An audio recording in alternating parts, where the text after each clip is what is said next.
एक book read कर रहा था मैं, द ब्रेन। सोचा आप लोगों के साथ कुछ इंटरेस्टिंग फैक्ट्स शेयर करूं, मज़ा आएगा। पुराने ज़माने में कुछ ऐसी बातें कही जाती थी जिनका कोई लॉजिक नहीं था, लेकिन कुछ ऐसी बातें थीं जिसका कनेक्शन सीधे हमारे ब्रेन से था। तो आज हम बातें करेंगे ऐसे ही कुछ कनेक्शंस की, जैसे कि एक्सरसाइज करा करो, नहीं तो दिमाग और शरीर दोनों कमजोर हो जाएंगे। शरीर का तो पता है, लेकिन दिमाग का इससे क्या कनेक्शन है? एक्चुअली जो पहले का जमाना हुआ करता था, हजारों साल पहले, इतना अत्य आधुनिक नहीं था जितना कि आज है। पहले लोग पैदल चला करते थे, शिकार करा करते थे, भागते थे, दौड़ते थे, तो उनकी फिजिकल जो एक्टिविटीज थी वो बहुत ज्यादा थी, और उसी तरीके से हमारा जो दिमाग है वो डेवलप्ड हुआ है। तो साइंस भी ऐसा बोलती है कि अगर आपको एक फिट एंड एक्टिव माइंड चाहिए, ब्रेन चाहिए, तो आपको रनिंग, जॉगिंग, लिफ्टिंग, इस तरह से फिजिकल जो एरोबेटिक एक्सरसाइजेस होती हैं वो आपको करना चाहिए। होता क्या है ना, जब भी हम कोई फिजिकल एक्टिविटी परफॉर्म करते हैं, running, jogging, lifting, aerobic, swimming, हमारा हार्ट रेट बढ़ जाता है, हमारा ब्लड सर्कुलेशन फास्ट हो जाता है, हमारी बॉडी सुपर एक्टिव हो जाती है। उस कंडीशन में हमारा जो ब्रेन है वो भी अलर्ट हो जाता है। जब ब्रेन अलर्ट होता है, आपकी बॉडी को, ब्रेन को प्रॉपर ग्लूकोज मिलता है थ्रू ब्लड सर्कुलेशन, तो हमारा ब्रेन ज्यादा अच्छी तरीके से परफॉर्म कर पाता है अदर एक्टिविटीज में।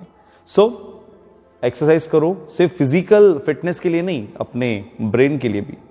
आगे बढ़ते हैं। आपने सुना होगा कि खाना खाते समय टीवी मत देखा करो, स्टडीज करते समय मोबाइल मत यूज करा करो। अब इनका आपस में क्या कनेक्शन है? मींस मल्टीटास्किंग में क्या प्रॉब्लम है? प्रॉब्लम यह है कि हमारा जो दिमाग है वो मल्टीटास्किंग के लिए बना ही नहीं है।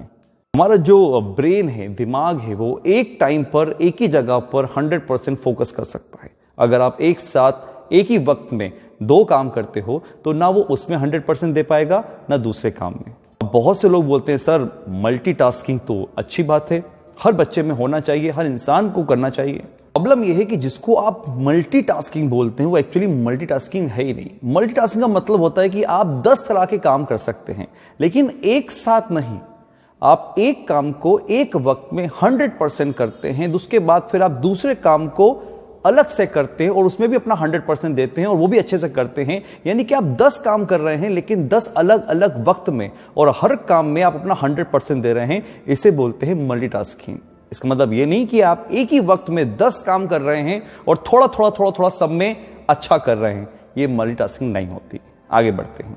एक बात हमको पता है कि नींद हमारे लिए बहुत जरूरी है। आई थिंक तो सबको ही पता है, लेकिन बहुत से लोग ऐसा नहीं मानते। उनका कहना है कि कम सो के जितना ज्यादा हम काम कर सकते हैं, उतना ज्यादा हम सक्सेस पा सकते हैं। बट यहां पर कुछ फैक्ट हैं जो मैं आपको बताना चाहता हूं।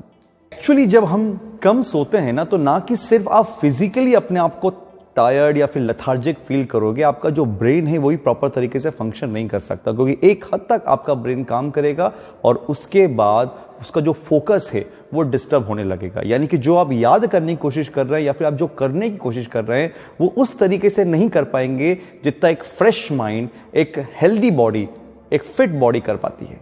इसलिए अगर आप चाहते हैं कि आप जो भी काम कर रहे हैं, चाहे वो स्टडी से रिलेटेड हो, जॉब से रिलेटेड हो, बिजनेस से रिलेटेड हो, आप चाहते हैं अपना बेस्ट देना, तो कंटिन्यू 2 से 3 घंटे के बाद थोड़ा सा 10 से 15 मिनट का नैप जरूर लें, और रात को कम से कम 7 घंटे की या 6 घंटे की नींद प्रॉपर लें। अब तो ये साइंस भी बोलती है कि अगर आप एक अच्छी स्लीप लेते हैं तो आपका पूरा जो दिन है वो बहुत एक्टिव होता है।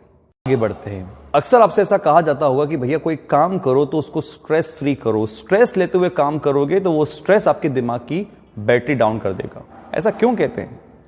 होता क्या है, जब भी आप किसी बात पर, किसी सिचुएशन में स्ट्रेस लेते हो तो ब्रेन आपका स्ट्रेस में स्ट्रेस हार्मोन रिलीज करता है कि एड्रेनालिन, कॉर्टिसोल। ये वो स्ट्रेस हार्मोन है, जब आप स्ट्रेस लेते हैं तो आपकी बॉडी रिलीज करती है, और इसका जो इफेक्ट होता है वो कुछ टाइम तक ही रहता है। अगर ये जो स्ट्रेस है ये कंटिन्यू आपके दिमाग में बना हुआ है, आपका ब्रेन बहुत ज्यादा स्ट्रेस कंटिन्यू ले रहा है, तो ये आपको बहुत बीमार बना सकती है।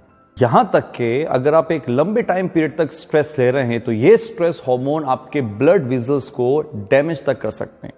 हार्ट अटैक और स्ट्रोक तक आए हैं लोगों को ओवर स्ट्रेस लेने की वजह से। आगे बढ़ते हैं। आपने सुना होगा कि मेल फीमेल एक ही सिचुएशन को अलग अलग तरीके से हैंडल करते हैं। उसका रीजन भी उनका ब्रेन है। एक सिंपल सी साइंस है, उसको समझते हैं कि क्यों फीमेल और मेल एक ही सिचुएशन में अलग अलग रिएक्शन देते हैं।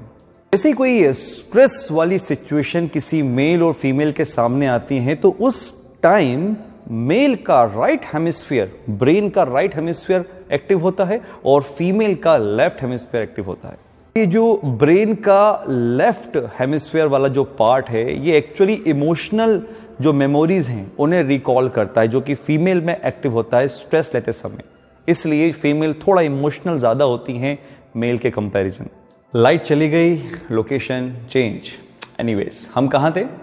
जो ब्रेन का राइट हेमिस्फीयर होता है, राइट पार्ट होता है, यानी कि जो मेल में एक्टिव होता है, तो मेल उस सिचुएशन के तुरंत एंड में पहुंच जाते हैं। फॉर एग्जाम्पल, कंक्लूजन को इस तरीके से समझो आप कि एग्जाम्स में वो फेल हो गए तो उनको लगता है कि नहीं यार, पढ़ाई अपने लिए नहीं होनी है, पढ़ाई अब नहीं करनी है। सो वो उनके कंक्लूजन में पहुंच जाते हैं उस सिचुएशन के। ऐसा क्यों होता है? इसके पीछे जेनेटिक्स।